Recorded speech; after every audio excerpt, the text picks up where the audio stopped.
Welcome to Your Unapologetic Life, the podcast for the woman who's done crying herself to sleep, she's done waiting, and finally she's ready to live her life on her terms.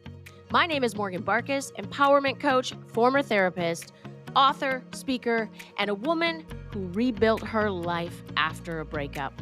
I coach women who've made it through the worst of a breakup or divorce and are now asking, what do I want? You might feel untethered right now, unsure of what's next, where to live, or how to fully reclaim your confidence. This podcast is about helping you turn that question into momentum, identity, and a life you love on your terms. Stick around to the end of this episode for how you can get your hands on my free offer because your next chapter starts now. Have you ever stopped to ask yourself, what's my pattern with men? You're single again. You may or may not be actively out there dating. I can't say that I'm actively out there dating. If I meet someone and I'm like, yeah, I'll get coffee with you. Sure, let's go and do that thing together. I'm open to that, absolutely. Whereas some women, they're out there dating like they are interviewing for a new job. I mean, they are taking resumes, they want referrals, they're open to blind dates, speed dating, singles events. Like they are out in the streets and they are trying to meet people. And I love that for them. They're on the apps, they've hired the matchmaker.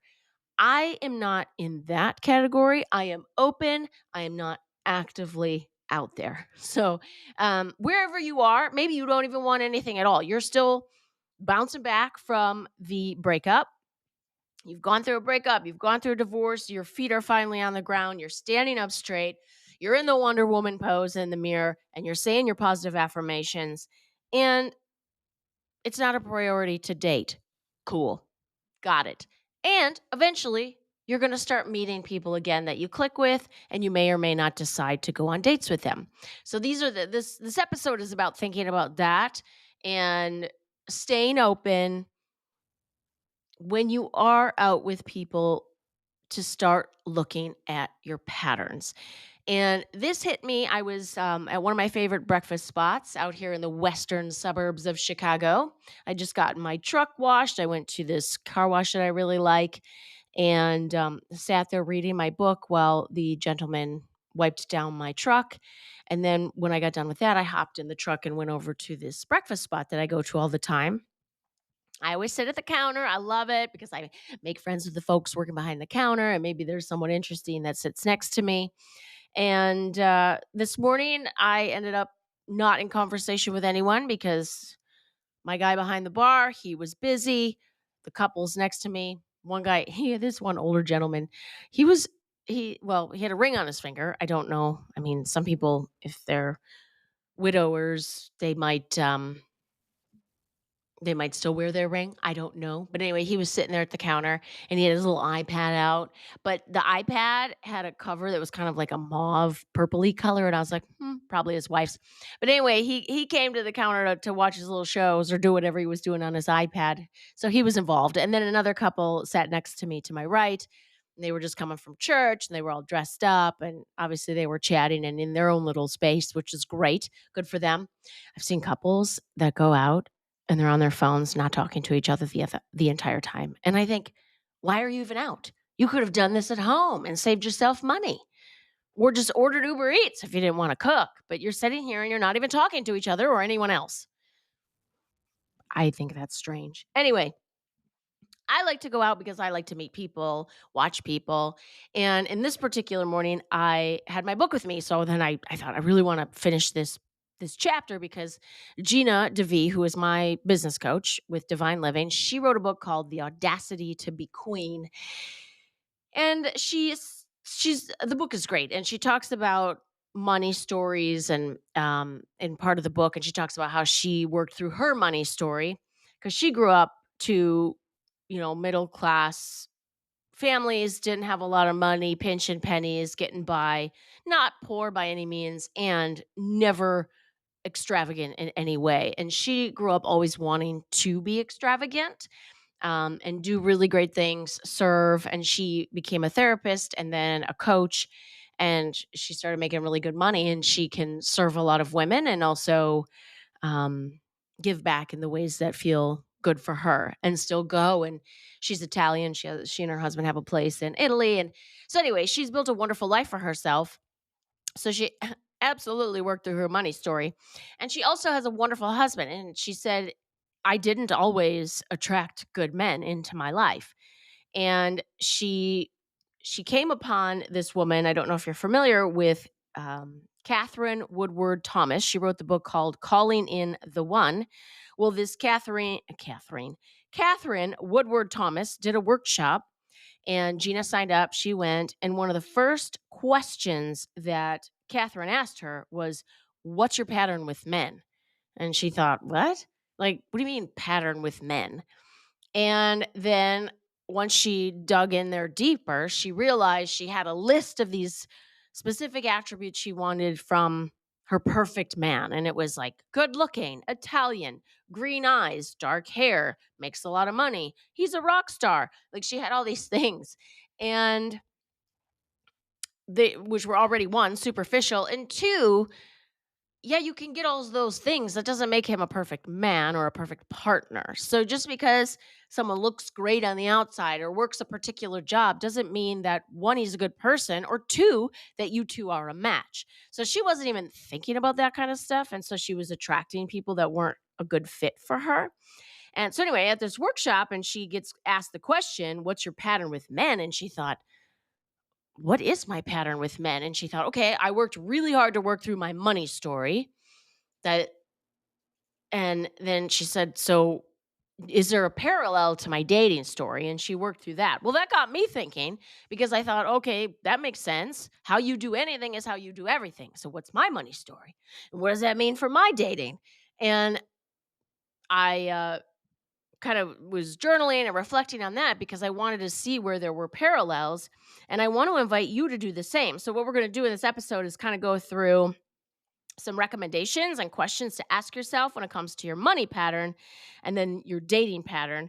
And then I'm going to take it a step further and talk about your health and fitness pattern because again, how you do anything is how you do everything. So there's a pattern and the universe is a mirror. So if you think about something and you look at something in your life and you truly are honest with yourself, it is a reflection of you.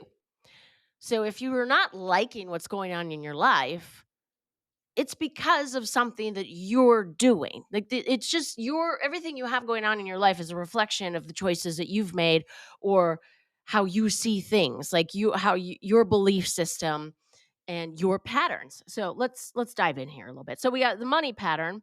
Um, I would suggest asking yourself some questions, and this is something you could journal about. What did you learn growing up about money and about worth? What did people tell you or show you that made you feel worthy? And so think about that, and how you learned about money as well. What did your mom think, your dad think, or anybody close to you? You heard certain things and then you learn those things. And it's just like body image stuff. I think about that.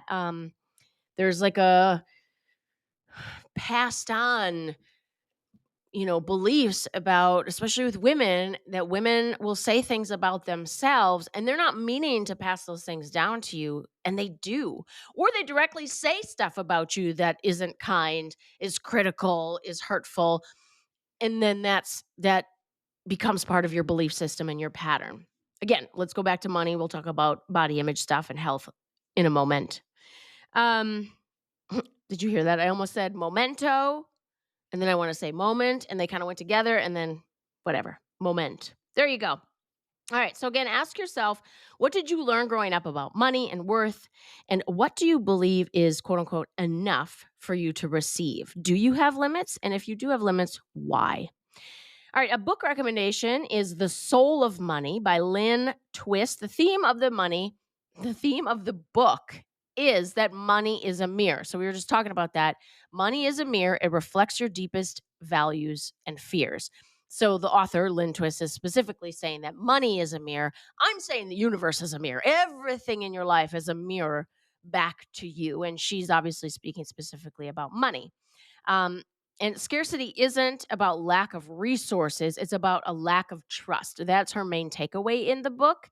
And one of the quotes is, "What you appreciate appreciates." This book will help you shift from guilt to gratitude and from hoarding to harmony. So, again, The Soul of Money by Lynn Twist. Now, let's talk dating. What is your dating pattern? So, you can ask yourself this thing as you're thinking about going back into the dating world and being open to it. Again, whether you are out there actively looking for a partner and you've got a matchmaker who's out there on the hunt for you, or you're just living your best life doing what you like to do. And if you come across someone that is interesting to you and you decide to go on a date, great. P.S. I learned something recently. Again, I'm not out there actively dating. And then when I do have a date with someone, I have to tell you, I get real pessimistic real quick. I was sitting waiting for someone to meet me for coffee one morning. And I was started texting my mom, and I'm like, I don't know why I agreed to do this because really I could be doing other things. I'm probably not gonna like the sound of his voice. I haven't heard his voice yet. What if his cologne? I can't stand his cologne. Well, that'll be an instant turn off for me. Or what if he and I don't have the same political views? That's going to be an automatic no way. So there were all these things going through my mind, and I had to stop the negativity train. And I said, Morgan, this is an hour or so of your life. You are going to come into this looking for something interesting about another human being. He doesn't have to be Mr. Right. He doesn't have to be the one. He is someone that you are sitting across the table from, and you are here to just learn something interesting about this person. That's it. That's it. Boy, did that help. And he ended up being extremely intelligent and extremely um, interesting, and we were politically aligned. Lot of good things, and he was still unavailable because he was still living with his ex partner. And I was like, we could be friends, and then you need to go figure out the rest of that because I'm only looking for totally available people. Anyway, all right. So back to some questions you can ask yourself in terms of let's get out that journal. And what are you still chasing, a partner or a pattern? How does your dating life mirror your money or lifestyle story? Are you always the giver, the chaser, the one waiting for permission? The book recommendation here is Calling the One by Catherine Woodward Thomas. Already mentioned her earlier on, right? The theme of the book is You Are the One You've Been Waiting For. Healing happens when you shift your focus from seeking to becoming. So you go do you, and you will heal. Focus on becoming rather than seeking. The quote from the book that I like here: we are always calling in experiences that reflect our current sense of identity. So, why should you read this book? This book isn't about finding a partner, it's about clearing what keeps you from being deeply partnered with yourself. That's a nice little twist, huh? All right, so I did promise we were going to talk about some health and fitness here. Um, Again, if the universe is a mirror, really, if you want to be honest with yourself and you're looking at your health and fitness, what is it telling you about yourself? So, here's some questions you can ask yourself and journal about. What's your energy like today? Do you trust your body to hold you, to guide you, to tell you the truth?